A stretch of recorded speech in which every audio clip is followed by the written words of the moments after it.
Howdy, and welcome to Wise About Texas, the Texas History Podcast. I'm your host, Ken Wise. Thank you. Thank you for tuning in today. Thank you for listening to this podcast. This particular episode is being released in late May 2020, and we are reopening Texas after the 2020 coronavirus pandemic. That's great news for everybody. Everybody's eager to get out and about, taking the appropriate precautions, of course, and I want everyone listening to this podcast to be safe and healthy. So if you're in the risky categories for COVID-19, make sure that you take all the precautions that you feel you need to take. During this pandemic and the attendant quarantine activities, etc., I did a series of episodes where I interviewed the site managers of various sites associated with the Texas Revolution, and the feedback I got from around the state was just incredible, and some from outside the state. People couldn't wait to get out and visit those sites. Those are all open at this point, so get out if you haven't already and visit some of those sites, especially the ones you haven't been to, and learn a little bit about the Texas Revolution. Well, you might be able to guess this if you thought about it, but I was working on an episode about pandemics in Texas because I think we need to. It's just too obvious we need to do that. There's been a lot of writing recently about it, and people always and should look to history to learn about what to do in unfamiliar situations and whether pandemics have happened before, and they certainly have. They've happened since the earliest days of Texas, and I continue to work on that. But I got a little sidetracked the other day. I was listening to a podcast called Austin Found, which is a project of Michael Barnes and J.B. Hager in Austin, Texas. And that podcast discusses Austin history topics, and they do a fantastic job. I probably spend more time in Austin than any other city that I don't live in Texas. And so the Austin history is very interesting and important. Michael Barnes does a column for the Austin American-Statesman and produces an excellent newsletter you can sign up for free called Think Texas. I encourage you to do that. I get it every week, and it's really interesting. Always some good articles from around the state. Well, the other day I was listening to this podcast, and I heard an episode that mentioned the very sad news that the original Threadgill's restaurant and club in Austin was closing. So I thought you, dear listener, needed to know about Kenneth Threadgill. Now, the reason that he was so important, the Austin music scene, if you'll go back a little bit, about 50 years, and Austin became known as the live music capital in Texas, certainly. They will tell you the world. And it became known as the birthplace of what we have called through the years redneck rock or progressive country or outlaw country, etc., etc. And some of the famous stories about Willie's picnics, the Dripping Springs reunion. One of my favorite stories is Willie playing the Armadillo World headquarters in 1970, looking around and noticing that they had cowboys and rednecks and hippies all together enjoying the music, and him calling Waylon Jennings and said, "Man, you got to get down here and check this out." And the Willie and Waylon phenomenon starts, etc., etc. That's all true. And you had the rise of Jerry Jeff Walker, we all love. A little lesser-known phenomenon is one guy that was hanging around Austin a lot during this time was Jimmy Buffett, and he actually wrote his famous Margaritaville while he was in Austin. But before Willie or Waylon or any of it, there was Kenneth Threadgill. Kenneth Threadgill was called by some the father of Austin country music, which is a pretty significant title. So let's go back to when Austin was actually weird and get wise about Texas.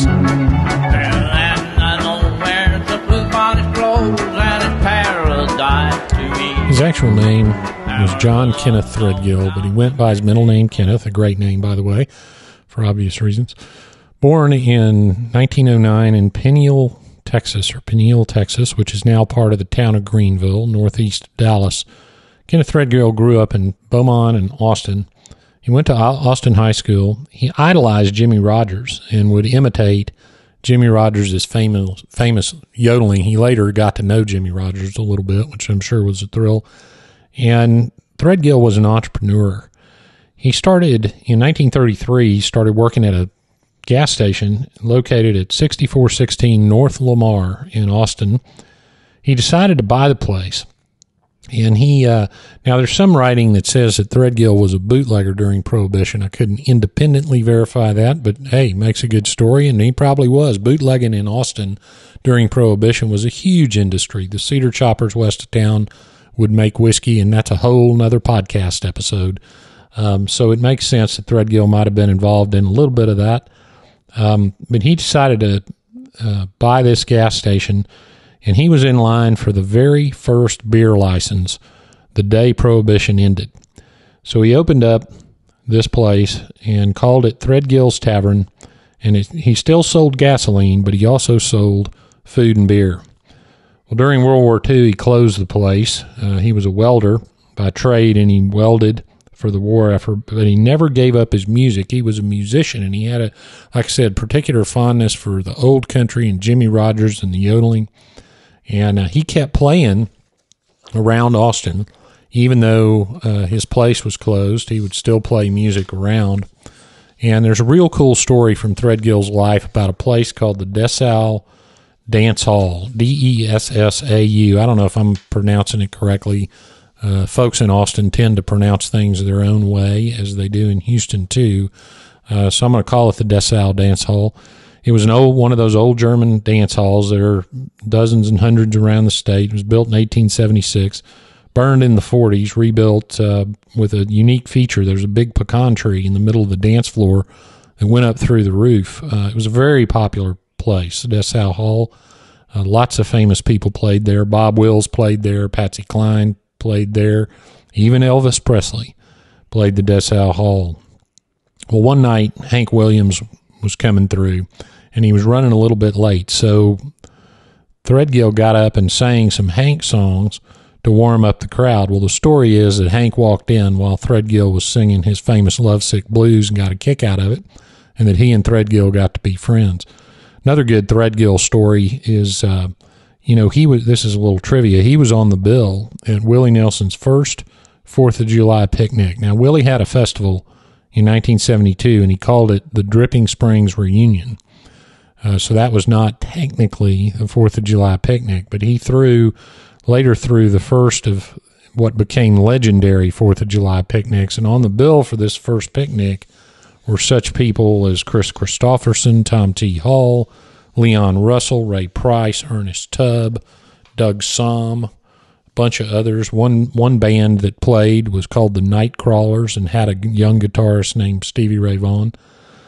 Well, another guy on the bill was Kenneth Threadgill, so that's some pretty heady company and shows you how important Threadgill was as a musician. So let me mention a little bit about Threadgill's in the 60s, which is really the heyday, and what he created there. One thing he figured out was that there was a gold mine in Austin, and that was called the University of Texas, so he catered to the college kids. One of the funny stories that I dug up was the night after Bob Wills died, Threadgill was on stage. Now, he would play at his place from time to time. He was on stage, and he asked for a moment of silence and played San Antonio Rose after that moment of silence in tribute to Bob Wills. And there was a reporter there, and he interviewed a UT student in the crowd, and this is what that student said. Quote, "I never thought much of Bob Wills, but if Mr. Threadgill thinks so much of him, he must be pretty good. Mr. Threadgill generally knows who's good and who isn't." Well, I guess Bob Wills is pretty good, and I guess Mr. Threadgill knew that. So there's no telling what that story shows you. There's no telling how many people were influenced for the better and musical tastes expanded for the better by Kenneth Threadgill. And what he would do is he would run these Wednesday night, he called them hootenanies, and it was basically, we call them an open mic today. And in one interview, Threadgill said, well, we just had nail kegs and whiskey kegs, and we'd sit around on these kegs with a little microphone that we'd pass around, and he'd let anybody play and sing if you had the guts to do it. And so one guy, as a matter of fact, that hung out at Threadgill's was named Bill Malone, and as a student, he wrote a dissertation in history, and his dissertation was published and became a very famous book called Country Music USA, and he got to be a recognized country music historian. In fact, if you watch the recent Ken Burns documentary, an excellent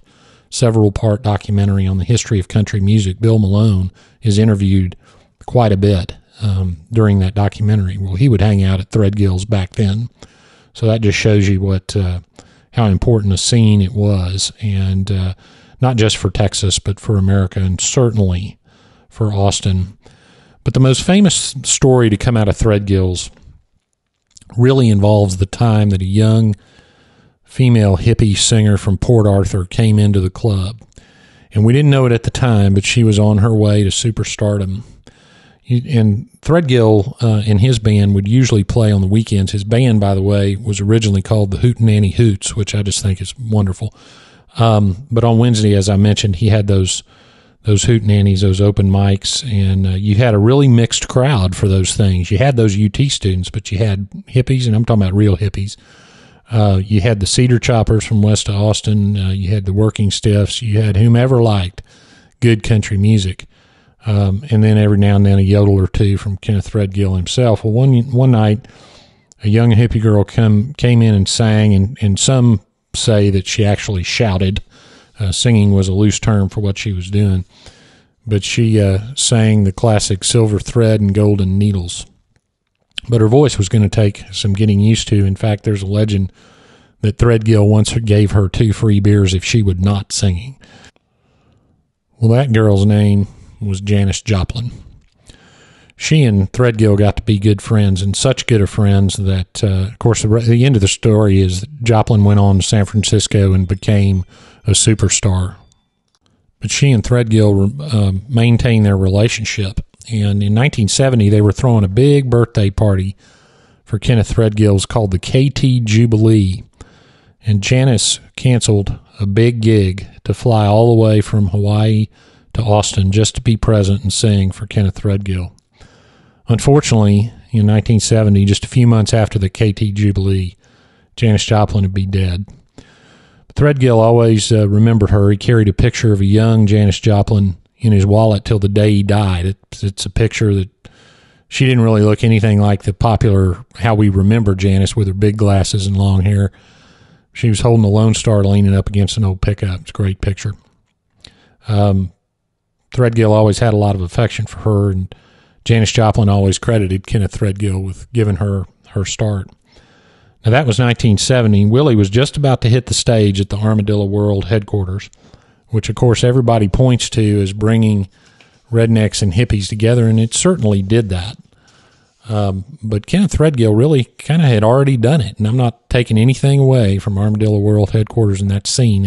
That was an incredibly important scene, but I'm just pointing out that Threadgill was instrumental in uniting those two different crowds. In fact, later in his life, Threadgill grew his hair long. His hair was white, but he grew it long like LBJ did after he left the presidency. He even had a mix of people, old fiddlers and young hippies in his band. His band, by the way, was named the Velvet Cow Pasture.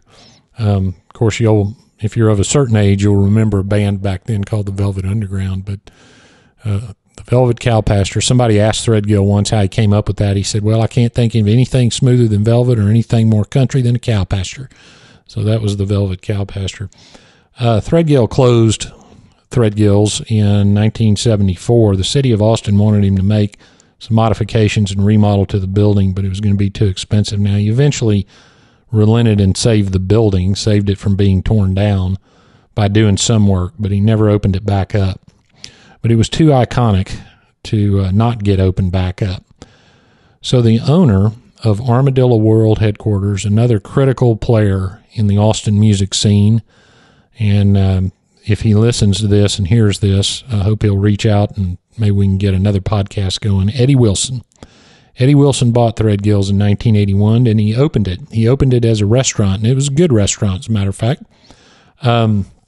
He opened a second location of Threadgill's in the southern part of Austin in 1996. There was a reporter from the L.A. Times that called Threadgill's Austin's first Austin-themed restaurant, which I think is a great quote.